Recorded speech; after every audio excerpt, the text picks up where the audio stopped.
প্রধানমন্ত্রী তারেক রহমান দালিয়ান থেকে বেইজিংয়ের উদ্দেশ্যে যাত্রা শুরু করেছেন। বিশ্ব অর্থনৈতিক ফোরামের কর্মসূচিতে অংশ নেওয়ার পর আজ স্থানীয় সময় দুপুর 1:65 দালিয়ান থেকে তিনি বুলেট ট্রেনে করে বেইজিং রওনা হন।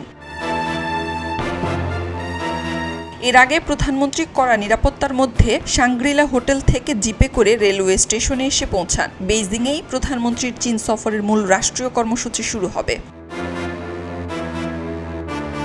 25 জুন চীনের প্রধানমন্ত্রী লি কিয়াংয়ের সঙ্গে দ্বিপক্ষীয় বৈঠক এবং 26 জুন দেশটির প্রেসিডেন্ট শি জিনপিংয়ের সঙ্গে বৈঠক করবেন প্রধানমন্ত্রী। এর আগে পররাষ্ট্র সচিব আসাদ আলম সিয়াম জানিয়েছিলেন, প্রধানমন্ত্রীর চীন সফরে দুই দেশের মধ্যে 13টি সমঝোতা স্মারক, 2টি চুক্তি, একটি কর্মপরিকল্পনা এবং একটি প্রোটোকল সহ মোট 15 থেকে 17টি দ্বিপক্ষীয় নথি সই হতে পারে। সফর শেষে আগামী শুক্রবার রাতে প্রধানমন্ত্রীর দেশে ফেরার কথা রয়েছে। খবরের কাগজ, নিখাত, নির্ভীক, নিরপেক্ষ।